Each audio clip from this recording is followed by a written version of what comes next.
Good morning, Wabash. Speaking today at Pioneer Chapel is Chad Cleaver, class of 2000, with his talk titled, Failure, Why I Succeed. Chad Cleaver is a portfolio manager at Driehaus Capital Management, a Chicago-based investment management firm where he is part of the emerging markets team. Chad began his career with the Federal Reserve Board and joined Driehaus in 2004. He received his Bachelor's of Arts in Economics from Wabash College in 2000 and his MBA from the Kenan Flagler Business School at the University of North Carolina at Chapel Hill in 2004. Mr. Cleaver is a CFA charter holder. Please give a warm welcome to Mr. Chad Cleaver.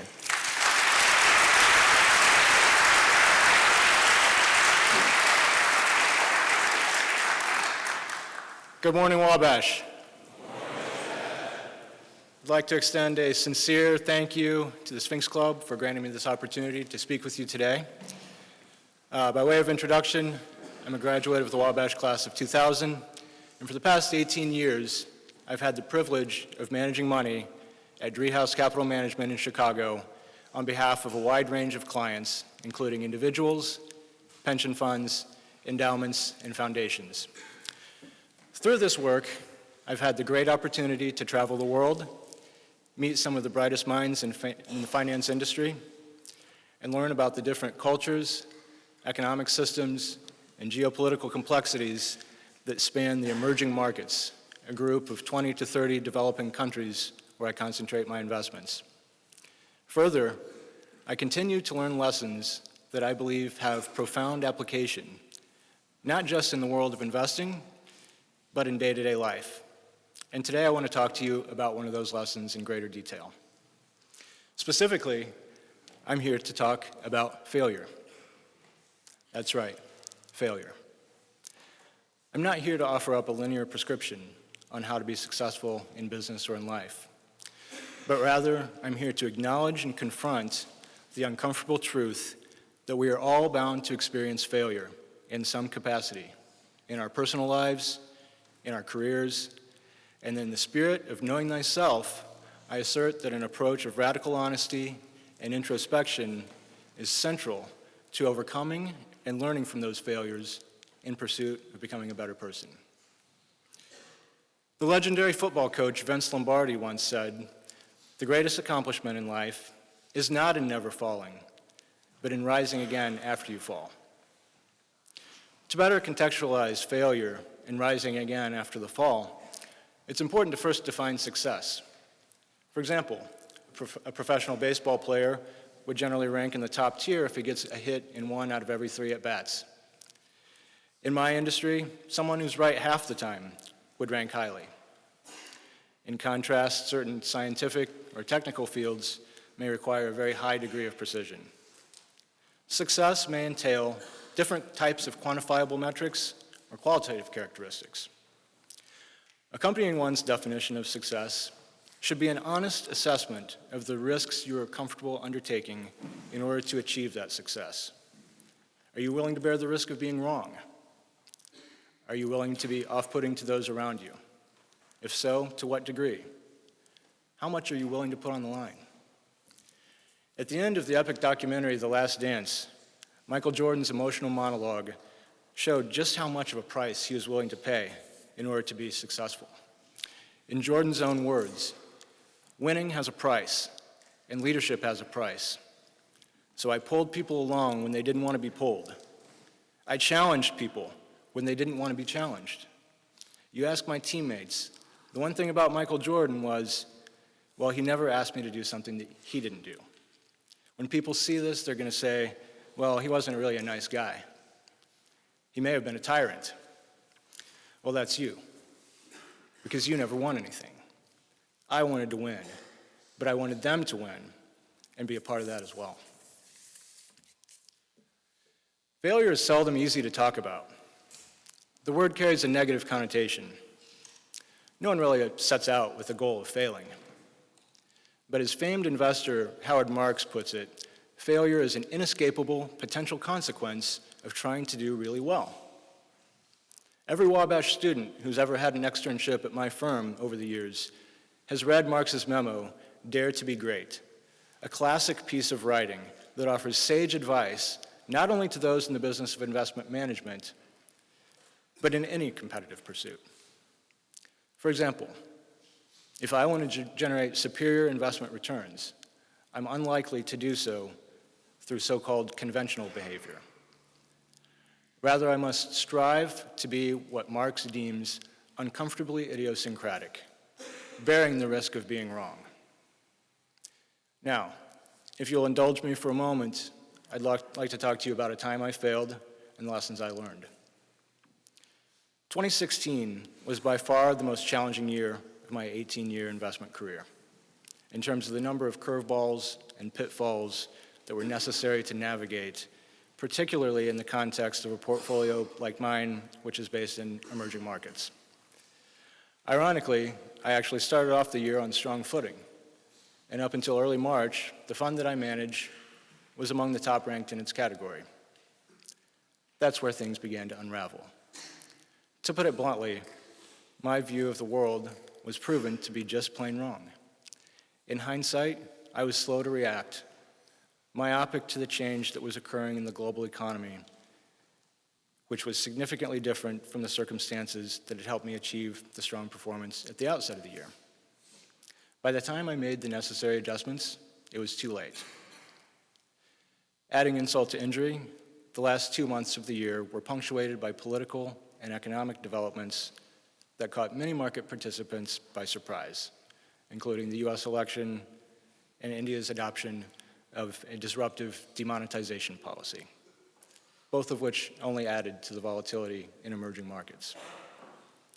My strong investment track record over the preceding 5 years no longer looked invincible, and I knew that I had to work hard to turn the performance around. First, I followed a path of introspection. Why did I fail? What factors were beyond my control, and what could I have done differently? I'm of the view that one generally should not change their core beliefs in the face of failure, but rather undertake an honest assessment of one's shortcomings in search of improvements.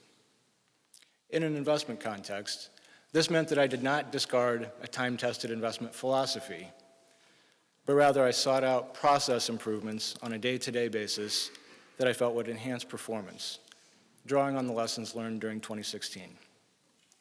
One reason that I'm passionate about my job is that it draws from many disciplines that I honed here at Wabash, including economics, psychology, history, philosophy, and political science. Importantly, my job requires critical thinking, the cornerstone of the Wabash mission, as well as creativity. In order to foster the optimal mindset for creativity and critical thinking, I embarked on the practice of transcendental meditation, which has proven to be a life-changing experience for me. TM helps me approach the markets in a manner that's calm and centered, improving my decision-making even when the world may be volatile and uncertain. My mentor, the late Richard Driehaus, preached a framework of adaptability, accountability, and action. Drawing from this, a spirit of candor and radical honesty about what went wrong in 2016 led me to identify opportunities for improvement, take accountability for the underperformance, and implement the changes necessary to get back on the track to success. 6 years later, the fund is back among the top performers in its category on multiple time horizons. If you think that it took me 16 years from graduation to experience failure for the first time, you would be wrong. In fact, I would surmise that my experience at Wabash may resonate with many of you, which is to say it was a humbling one. During my days as an undergraduate, I had my heart set on a particular career which was extremely competitive and required a high GPA. My first 2 years at Wabash entailed the painful adjustment of no longer being a big fish in a small pond, as I was in high school. And the rigorous coursework required a completely different approach than the one that I had taken. Needless to say, I did not graduate Phi Beta Kappa, and I did not get that job. I failed then, but I learned a lot about myself along the way. In the classroom, I learned the type of work ethic and sacrifices that were necessary to achieve academic success. On a personal level, I discovered a passion for the intersection between geopolitics, macroeconomics, and markets. It turned out that the career path I ultimately embarked upon made the best use of my skill set, personality traits, and interests. Failure builds tenacity. It builds resilience. Again, back to Michael Jordan. When I grew up, everyone wanted to be like Mike. We all remembered his legendary buzzer beater over Craig Elo in the playoffs, followed by a series of fist pumps. We remember him shaking down Brian Russell in the 1998 finals before draining the game-winning jumper. We remember the dunks, the championships, the slam dunk titles, the hyper-competitiveness. Despite all of these iconic moments that get replayed on TV time and time again, MJ himself noted that 26 times throughout his distinguished career, he was entrusted to take the game-winning shot and missed. Reflecting on this, he famously said, "I've failed over and over and over again in my life, and that is why I succeed." So when you inevitably encounter failures, start by acknowledging that it happens to everyone, and that if approached with the right mindset, important lessons can be learned. Draw on the spirit of introspection and radical honesty. Be adaptable. Be accountable. Take action. Don't be afraid to fail. And in fact, embrace experiences in which there may be a chance of failure. Lean into the notion of occasionally being uncomfortably idiosyncratic.